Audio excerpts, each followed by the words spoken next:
A blessed day, everyone. Today, let us all be reminded of Isaiah 45, verse 2 to 9. So, ito nga pala yung second day namin dito sa Japan. Chor, Singapore pala. At papunta kami ngayon sa Bugis to visit our agency at magpasa ng iba pang requirements. Medyo malayo yung location namin sa agency office. That's why we have to took bus and train. At ayun na nga, nagkaligaw-ligaw kami during our first day. At bumalik pa kami ulit nito kasi mali yung train na nasakyan namin. And nagtanong-tanong na rin kami and we actually find out na wala palang diretsong train papuntang Bugis dahil may nasira yata. That's why we took a bus at yung maganda dito is free yung bus. Free ride siya dahil may sira nga for the inconvenience ng mga pasahero nila. At saka favorite natin yung mga free kaya go tayo dyan. So ang ganda talaga ng view. It's so fantastic. Medyo malayo yung biyahe namin. Kasi marami pa siyang bus stop. Kaya tiis muna. Medyo nalilate na kami dito because we have to arrive there by 11:30. 11 to 11:30. Kaya ayan na nga. Wala masyadong traffic.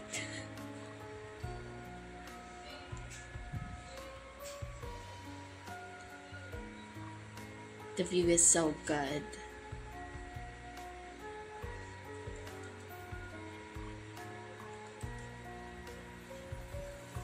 And selfie muna. And nag-wait na kami ng train.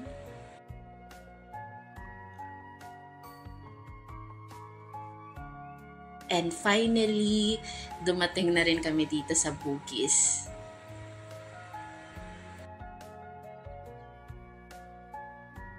And ayun nga yung mga kasama ko. So, pupunta na kami sa office. At this time, magpapamedical kami kasi we took our medical sa Philippines and at the same time, kailangan rin namin magpamedical dito sa Singapore. Gustong-gusto ko talaga yung bus nila. At nag-visit kami dito. I don't know what do you call this, pero para siyang downtown siguro sa Iloilo. Naghahanap kasi kami ng EasyLink holder. Pero masyadong mahal. Kaya, tis muna. Nasusunod.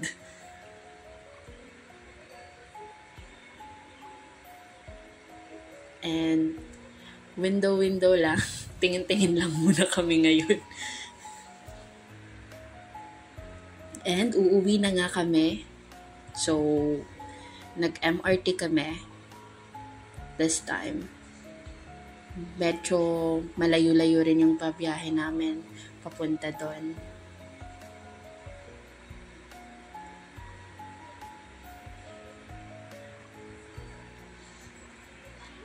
At ito na nga, sumakay kami ulit ng free bus, ng free ride sa bus nila. Papunta doon sa Jurong East. At bago kami pumunta sa MRT, we visit yung parang grocery store kasi gusto namin tingnan yung prices niya kung compare doon sa ibang recommended store ng mga friend namin.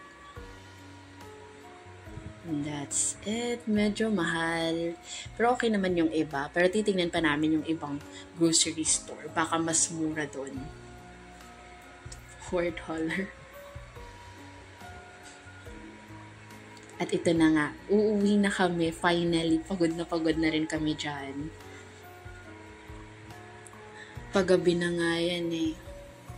Kaya,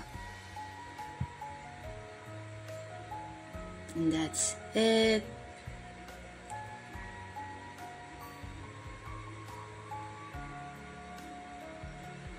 Punuan na kasi I think ito yung rush hour nila. Gabi na talaga yung dumating kami.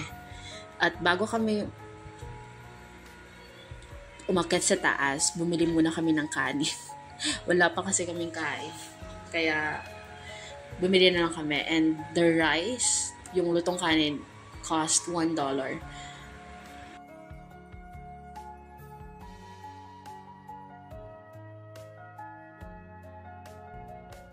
And that's all for today. Have a blessed day, everyone. See you later.